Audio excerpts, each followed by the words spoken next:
Picture चालू करो बे। आज 24 तारीख है। जो 9वें नंबर की ग्राफिक्स है वो दिखा दीजिए। सुरेंद्र राजपूत जी, मामला कितना सलटा और कितना अभी भी लटका हुआ है, ये सवाल मैं इससे पूछ रही हूं क्योंकि एक बार डेट्स देखिए तो अब 29 अक्टूबर को नामांकन की आखिरी तारीख है और उसके बाद से मतदान है 20 नवंबर को। ऐसे में अभी तक न कांग्रेस की लिस्ट सामने आई है ना ही शरद पवार गुट की। क्या वजह है? चल झूठा। तीन चार चीजें हैं अंजना जी। पहली बात तो हम लोगों का फार्मूला भी क्लियर है, हमारी सीटें भी क्लियर है, हमारी कुल 15 सीटों पर पेंच है। हम तो जिम्मेवारी से स्वीकार करते हैं। 85 सीटों पर 85 पे हम तीनों दल लड़ेंगे। 18 सीटें हमने अपने सहयोगियों के लिए छोड़ी, जिसमें शेतकारी कामगार संगठन है, समाजवादी पार्टी है, सीपीआई है, सीपीएम है या अन्य और भी हमारे साथी हैं। 18 सीटें हमने उन पर छोड़ी हैं। 15 सीटों पर हम तीनों पार्टियों में यह है कि हमारे पास मजबूत उम्मीदवार हैं। इसका फैसला हम अगले 2-3 दिन में कर लेंगे, तो इसमें कहीं कोई दिक्कत नहीं है। हमारी तो टोटल की टोटल फाइनल हो चुकी है, इसमें कहीं भी हमारा इफ्बट नहीं है। हाँ, मतभेद थे, हमारे गुट के अंदर भी मतभेद थे, पार्टी में भी थे, हम सबने शॉर्ट आउट कर लिए। हमें अपने मतभेद शॉर्ट आउट करने के लिए महाविकास अघाड़ी को दिल्ली नहीं आना पड़ा। और मराठा राजनीति में और महाराष्ट्र की राजनीति में जो लोग जानते हैं अंजना जी, कब तक टिकट घोषित होगा? और क्या उद्धव जी, एक प्रश्न और आपसे बीच में पूछ रही हूँ, उद्धव जी क्या चेहरे होंगे? जी बोलिए। मैं नहीं दिखाऊंगा। पूरा कीजिए। दोनों मैं दोनों बातें आपको जवाब देता हूं। पहली बात तो मैं आपको बता दूं कि आज की डेट में हमारा तो हाउस जो है बिल्कुल एक है, नेक है। उद्धव जी की आपने बात करी, उद्धव जी ने भी स्वयं कह दिया कि कांग्रेस पार्टी से बने, शिवसेना से बने, एनसीपी से बने, कोई मुख्यमंत्री बने मैं पूरा सपोर्ट करूंगा। मुझे कोई ऐसा वो नहीं है, जिसको महाविकास अघाड़ी मुख्यमंत्री पद के लिए कहेगी वो मुख्यमंत्री होगा। ये उद्धव ठाकरे जी का ऑफिशियल स्टेटमेंट है। आप चाहें तो उसको खोल करके किसी भी नेट पर पढ़ सकते हैं और आपको तो मालूम ही होगा, आप अच्छे तरीके से जानती हैं। लेकिन मराठा राजनीति और महाराष्ट्र की राजनीति में ना अंजना जी, आज का दिन एक शर्म के लिए है। महायुति के लिए इन्होंने मराठा राजनीति को शर्म से झुका दिया है कि अमित शाह जी के घर पर महायुति की बैठक हो रही है। यानी मराठा लोग आकर के, महाराष्ट्र के लोग आकर के, गृह मंत्री जो गुजरात से आते हैं उनके घर पर बैठ करके महाराष्ट्र की राजनीति के तीनों फलक बैठ करके वहां पर तय कर रहे हैं कि कौन किसको लड़ेगा, और अमित शाह जी उनको निर्देश दे रहे हैं। आप समझिए इस बात को। और ये मराठा लोग और महाराष्ट्र के लोग बहुत अच्छी तरीके से अपने आत्मसम्मान के लिए लड़ते भी हैं, भिड़ते भी हैं और फाइट टू फिनिश करते हैं। आज जिस तरीके से अजीत पवार को और एकनाथ शिंदे को और सारी चीजें इन्होंने बीजेपी इन दोनों गुटों को कंट्रोल करने की जो कोशिश कर रही है और वहां के रोजगार को गुजरात ले जाके और यहां के अजीत पवार और शिंदे को जो बेरोजगार बनाने की कोशिश कर रही है, इसका जवाब और इसका खामियाजा इन तीनों महायुति के अलायंस के लोगों को भुगतना पड़ेगा। और ये बड़ी अच्छी बात कही आप।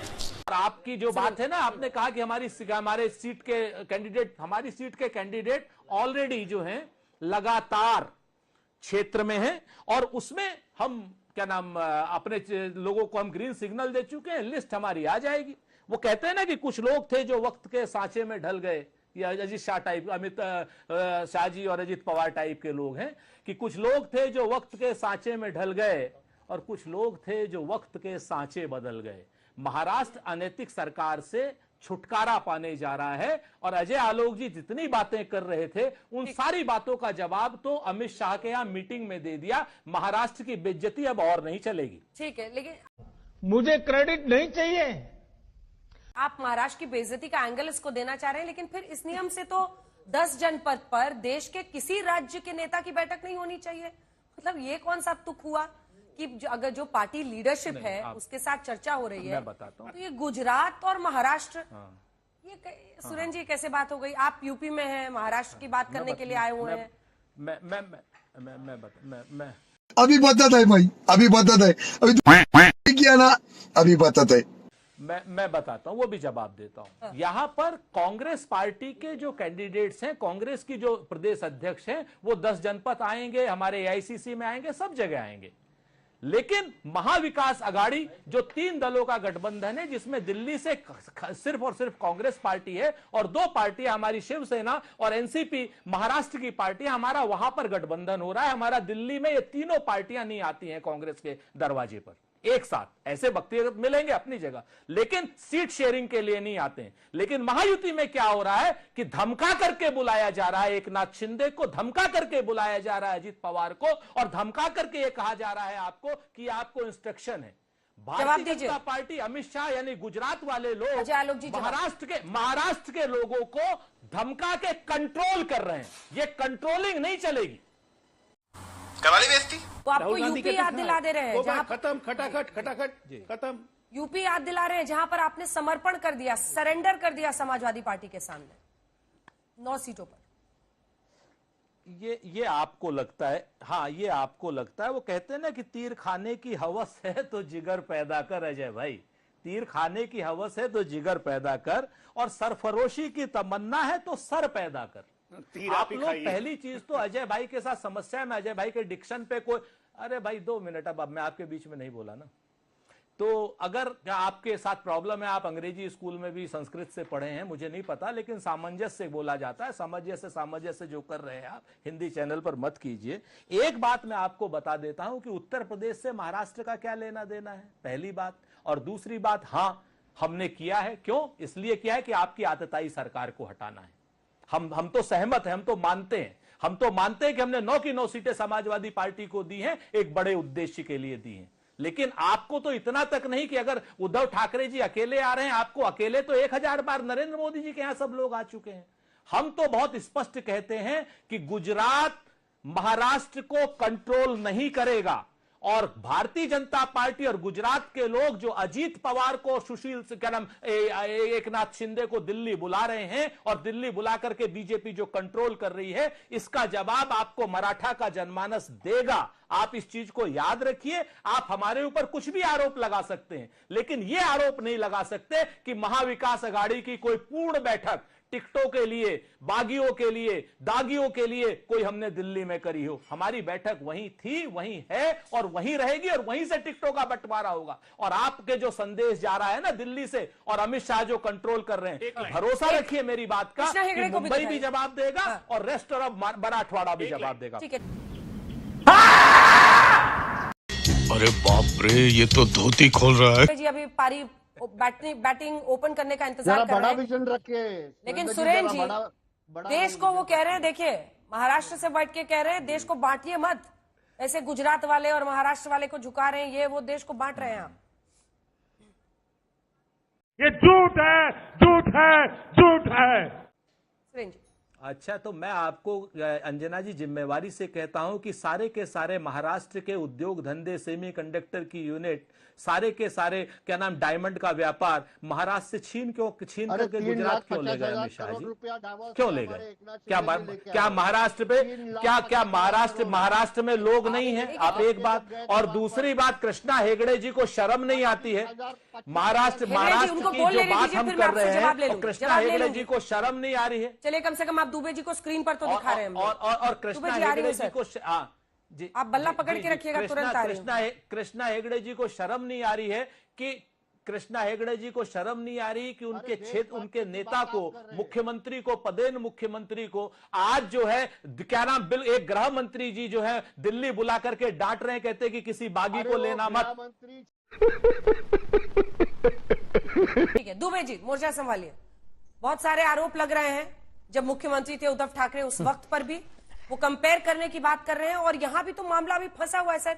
बोला गया कि 270 सीटों पर समझौता हो गया, लेकिन 85 और 10 जोड़ने के बाद भी 23 सीट बचता है।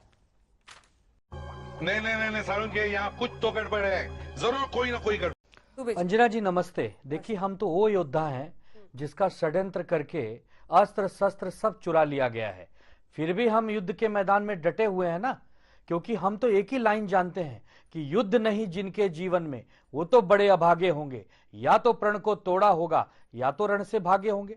तो हम तो डटे हुए हैं। हाँ ठीक है, समय लग रहा है, कुछ सीटों पर अभी समझौता नहीं बना है, लेकिन आप ही सोचिए ना कि जिस वृक्ष में फल लगे होते हैं वहीं तो भीड़ मचेगी। जो पेड़ फलदायक है वहीं तो 4 किसान, 4 नौजवान और 4 रहीवासी। आप कुछ भी बोलो, ये नहीं सुनने वाला। शरद पवार गुट ने जारी की है पहली लिस्ट। देखिए बड़ी खबर इस वक्त की आपको बता दें, 14 सीटों पर उम्मीदवारों के नाम का ऐलान आ गया है। हम लोगों ने शो की शुरुआत में ही बताया था कि अभी तक सिर्फ उद्धव ठाकरे गुट से ही पहली लिस्ट निकली थी और पहली लिस्ट में शिवसेना ने 65 उम्मीदवारों के नाम घोषित किए थे, लेकिन अब बल्ला कोई थामने ही नहीं दे रहा है। लेकिन सवाल तो यह है कि देखिए आप लोगों के लिए ये बड़ी लड़ाई थी। नहीं, कोई बात, आपके अस्तित्व की लड़ाई थी, आपके लिए आर पार की लड़ाई थी। आपको बाजी नहीं मारनी चाहिए थी। आप मतलब उधर 182 लोग उम्मीदवार घोषित कर दिए गए हैं, अभी आप लोग 65 + 14 पर पहुंचे हैं। तू तो गया बेटे। दुबे जी, ये बड़ी लड़ाई अंजना जी थी नहीं, ये है, ये बड़ी लड़ाई है। और हमारी एक रणनीति का हिस्सा है। हमने कल 65 लोगों को उम्मीदवारी दी, आज भी कुछ लोगों को दी है। कांग्रेस की लिस्ट रेडी हो रही है, किसी भी समय चंद घंटों में कांग्रेस की लिस्ट आ जाएगी। एनसीपी की शुरुआत हो गई है। हमारी 288 जो योद्धा आएंगे ना मैदान में, रणभूमि में, उनके सामने ये जो विपक्ष में लोग बैठे हैं, महायुति अपने आप को कहते हैं, ये 10 मिनट भी टिकेंगे नहीं। इनकी बहुत सारे लोगों की करारी हार होगी, क्योंकि ये जो 2024 का महाराष्ट्र का चुनाव है ना, ये अस्मिता वर्सेस गद्दारी का चुनाव है। एक तरफ ऐसे लोग खड़े हैं जिन्होंने महाराष्ट्र को लूटा है, पीठ में छुरा भोंका है, नाम और चुनाव चिन्ह छीना है, वो भी किससे? 2 बड़ी पार्टियों से, शरद पवार साहब और उद्धव बाला साहब ठाकरे जी से, जिनका एक विशेष सम्मान हमेशा हमारे राज्य में रहा है। उनके काम को लोगों ने देखा है। हम इनकी तरह नहीं है कि रात को छुपकर भागते हैं, पहले मुंबई से सूरत, सूरत से गुवाहाटी, गुवाहाटी से गोवा, गोवा से फिर मुंबई, और महाशक्ति के सहारे से मुख्यमंत्री तो बनते हैं, लेकिन कितने दिन, कितने समय? अब तो आ गया है ना समय। ये भारतीय जनता पार्टी है। हम पहले दिन से कह रहे हैं कि अपने उपयोगिता के हिसाब से लोगों को नजदीक लेती है। जब समझ में आ गया कि एकनाथ शिंदे और अजीत दादा पवार के पास वोट बैंक बचा नहीं है, तो दिल्ली बुलाकर उनको समझाते हैं, उनको बताते हैं कि जैसा हम कहते हैं वैसा करो। मैं तो कह रही हूँ, देखिए हमने शुरुआत, बहन डर गई, बहन डर गई, बहन डर गई। इसीलिए दुबे जी, आनंद जी, हमने इसीलिए शुरुआत महायुति में जहां जहां मामला अटका हुआ था वो तमाम सीटें दिखाते हुए शुरुआत की थी। लेकिन आप भी तो बताइए, कांग्रेस के दावे वाली 3 सीट पर शिवसेना यूबीटी के प्रत्याशी आपने घोषित कर दिए हैं, रामटेक, बांद्रा ईस्ट, नासिक पश्चिम। क्या मैं सही नहीं हूं? एनसीपी शरद के दावे वाली 3 सीट पर शिवसेना यूबीटी प्रत्याशी हैं। वो सीटें हैं परभणी, परांडा और गेवराई। हमारे रिपोर्टर ने लिखवाई है। शेतकारी कामगार पक्ष के दावे वाली 1 सीट पर आपने उम्मीदवार घोषित कर दिया, वो सीट है सांगोला। क्या मैं सही नहीं हूं? जी बोलिए, बोलिए। देखिए, आप बिल्कुल सही हैं। जब हम एक मित्र बनकर लड़ते हैं, एक परिवार में लड़ते हैं, तो बहुत कुछ सहना पड़ता है, बहुत सारी बातों को मन महसूस कर रहना पड़ता है। ठीक है, हमने उतारे हैं, तो उसके बदले में बहुत सारी जगह वो भी हमारी सीटों पर उतार रहे हैं। यही तो प्रेम का समझौता है, यही तो लोकतंत्र है ना। सिर फुटबॉल थोड़ी कहते हैं इसको कोई मनभेद नहीं कहते। मन मुटाव होना चाहिए, नोकझोंक होनी चाहिए, थोड़ी माथापच्ची होनी चाहिए, थोड़ी रस्सी खेस होनी चाहिए, क्योंकि जहां लहरें हैं, जहां समुद्र है, वहीं तो तरंगे आएंगी, वहीं तो सैलाब आएगा। जहां सूखा पड़ा है, जहां रेगिस्तान है, वहां क्या पानी का समुद्र लाएंगे आप? अरे सर, यह हरियाणा में भी यही कहा जा रहा था जब हम लोग बार बार बता रहे थे। तुम्हें उनकी फिक्र करने की जरूरत नहीं है, उनकी फिक्र मैं कर रहा हूँ, तुम मेरी फिक्र करो। जी, छोटा सा जवाब। देखिए, सबसे बड़ी बात है बौखला कौन रहा है कौन नहीं रहा। मैं फिर से एक ही बात कहता हूं अंजना जी कि फिजूल की बातों से कोई फायदा नहीं। उत्तर प्रदेश में हमने जवाब दे दिया है आपको कि हाँ, आपको हराने के लिए हमने ये समझौता किया है। हम आपको 2 चीजें बताते हैं कि आपने मराठा अस्मिता पर जो आज कुठाराघात किया है, मराठा राजनीति को आपने दिल्ली के दरबार में बुला करके गुजरातियों के सामने जो आपने उसको नीचा दिखाया है, तो इसका जवाब तो महाराष्ट्र। अब देख तू, अब तू गया बेटा, अब तू गया। देख, तेरी औकात मैं दिखाता हूँ तुझे, देख। क्योंकि मैं बहुत दिनों से तेरा बहुत दिनों से खेल बंद करने के चक्कर में था। खत्म, bye bye, tata, good bye, गया।